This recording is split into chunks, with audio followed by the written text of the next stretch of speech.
Depends on where they're at, but Yeah. most people, unless they're coming in sub 10% body fat, I start everyone on a very either an extreme, not extreme, but a pretty dedicated fat loss program Right. or a recomp program.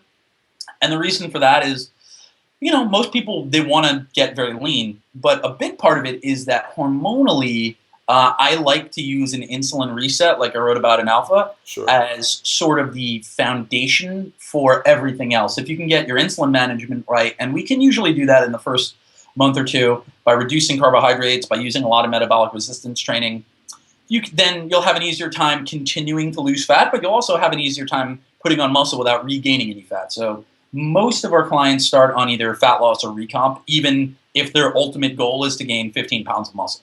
Right. So your preference is to strip the fat away first and Always. kind of reset the insulin receptors in the body, and then utilize that to kind of boost muscle, lean muscle for ladies, and bulky muscle for guys, right? More or less, yeah. Okay, that's an interesting approach. Do you find that the more important thing for you to get dialed with them for a fat loss program is their exercise consistency or their diet consistency? Nutrition, 100%. Yeah, no question. Yeah, I mean, most people are sort of like me physiologically, where like if I keep my diet perfect, right, I can like take a month off of training, just be like relative, like normal Sure. person active, and be okay. Whereas if I'm training balls to the wall for a month, but I'm like eating like shit, I'm still gonna look like shit. It's it's very very happens very quickly. You can't. The old adage, can't out train a bad diet. It's true. So yeah, as long as people are keeping their nutrition great, they can be 80-20 with the training, and they're still going to get great results. Yeah, you mentioned an insulin reset, and it's the same reset that you talked about in your book. Can you share that with us, like a little bit of the protocol for Sure. that? So the insulin reset is really, we try to get insulin management under control very quickly. So we pretty much remove carbohydrates for at least a week. We go as low as possible. Like obviously trace carbohydrates from spinach, we don't really count that, Right. but to the greatest extent possible, we remove things that even like low glycemic stuff that's not going to have as great an effect on insulin. So we have people eating anywhere between like 0 to 70 grams of carbs per day, which is very low. And then we slowly work it back in. We give them more carbohydrates on training days after about a week or two. And then from there, I give them usually start working up to like 30 on off days and 100 on training days. So, it's just really low carb for a short period of time, then slightly higher for a short period of time. And then eventually we get them to the point where hopefully they can handle up to 150, 200 grams of carbohydrates without any deleterious effects on their body composition. Right. That's the ideal. We also do a lot of supplement stuff. I'm a big fan of IC5, a supplement by BioTrust, which actually had some insight into when they were designing it. I was able to give them some recommendations for stuff. It's all the stuff that we know to be really good for insulin management, RALA, some cinnamon stuff, all that stuff. So it's been pretty good. It's worked really well to do it this way. It's something that I've been doing over the past. I guess really like insulin reset. We started doing it almost exclusively with all of our clients maybe 4 years ago. So it's been a while. That's cool. A lot of case studies is the thing. I like how you mentioned that, you do an insulin reset, but the goal isn't to stay low carb, because I see so many people get married to the dogma of low carb. Like, it's the only way to lose fat. You have to stay low carb forever. And then they kind of shoot themselves in the foot, because there's so much you can get from properly managing the insulin spikes you get from carbohydrates. What's your thoughts on all that? Yeah, well, do you want to be low carb forever? I hope not. It's a pretty miserable way to live. There's so many delicious carbohydrates in the world. Yeah. So for me, it's not so much about even convincing clients that like there's all these great things you're going to get, but it's why miss out on everything that life has to offer? What's the point? Yeah. Yeah. So you can die lean and never have had a gram of sugar. Right. Like what? It's like I don't care that much. It's when I was I guess 20 years old and I was like getting ready to compete. I was like, I want to compete in a year. so I'm going to spend this year doing what I can. I'm going to stay lean and build as much muscle as possible. That became a secondary goal, but my primary goal, the driver, deep down, well, that was a success driver, but obviously that sex drive was still high. And I was like, all right, well, I got fit to be more successful with women, but I couldn't go on dates because I couldn't take a girl to a restaurant. Anytime I ordered, I sounded like a psychopath. I sounded very much like Christian Bale in American Psycho.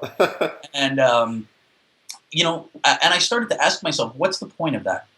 If one of the primary drivers for getting into this amazing shape where I'm now doing fitness modeling or bodybuilding or whatever else, if part of the point of that was to be more successful with women, but I can't be successful with women because I can't get past that like first date without being insane, driving her away because I'm crazy, was it really worth it to make all that sacrifice? So I just try to look at things more pragmatically. Like, okay, you got lean because you wanted to look better, feel better, perform better. And now you're lean, but you look better, feel better, and perform better, but you're not having any fun. You're not enjoying your life. If you accept that the primary reason to look, feel, and perform better is to increase the length and quality of your life, then you have to throw in things that you enjoy. Otherwise, what's the point of doing any of this? Yeah, that's so true, man. Nobody wants to go to Steak and Cakes and only be able to order the steak, right? I mean, that's it. Why would you do that? So if you were to take like a sledgehammer, right, and you can only pick one thing to smash with it, would you go with tracking total food intake, like a calorie approach, or would you go with this insulin reset approach? I mean, well, that's the thing. We do both, right? Each part of the insulin reset requires you to track how many carbohydrates you're eating. So all of my clients track calories and macros. Right. But the first month of it just happens to be the first month or two happen to be very low carb. So, I take a really, I like counting. I think it's great. I think it gives people accountability. Right. Quantification is important. So I think that tracking calories and macros is very, very important, particularly for very high level people. Right. Interestingly, my wife, who I know you've had on the show, she's the other way. She's doesn't really like to track, and none of her clients track either. So they have like portion sizes, like a palm is protein or a fist. Sure. Yeah. But, so it's not tracking, but it's kind of tracking. It's just sort of like eat these foods and just don't eat crazy amounts and exercise, and you're going to get leaner and be healthier. She just like thinks. Her thesis seems to be that for women in particular, being that assiduous with the way that you really like manage your nutrient intake can lead to a lot of issues. And I won't argue with that. A lot of Neg's clients are coming to, they've recovered from eating disorders, or they were fitness competitors for a long time, and now they're trying to like figure out how to live a normal life. And that's what Nagara's clients do. They like are able to live normal lives and still look amazing. My clients come to me because they're not into the 80-20 thing. They're happy to dedicate 100% of their time to get 100% of the results for short blocks of time. Sure. Whereas someone like Nagar is like, these are the high leverage things you do, and if you do them well and with intensity, you're going to have results. But Nagar is the first to tell you that she's not getting anyone ready for a fitness competition. She's going to turn those people away.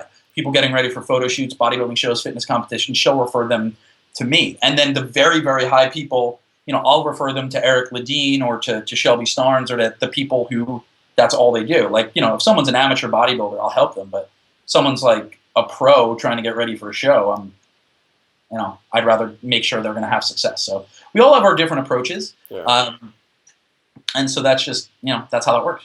Well, it's good that you respect the fact that here's the people that you're trying to coach and the people that you feel comfortable and probably enjoy coaching, and that you're not trying to pretend to be the best at everything, because nobody can really do all that stuff. Yeah, you can be good at a lot of things and great at one or two. I'm really, really great at helping people look great naked with a fair amount of livability. Right. That's what I do, like especially dudes, but guys, women, doesn't matter. You're gonna look great naked, and it's gonna be livable. It's not gonna be fun all the time, But you get cheat days, so you can go on dates on those days and whatever else. But yeah, that's the thing. But I don't get that many people ready for competitions. Yeah.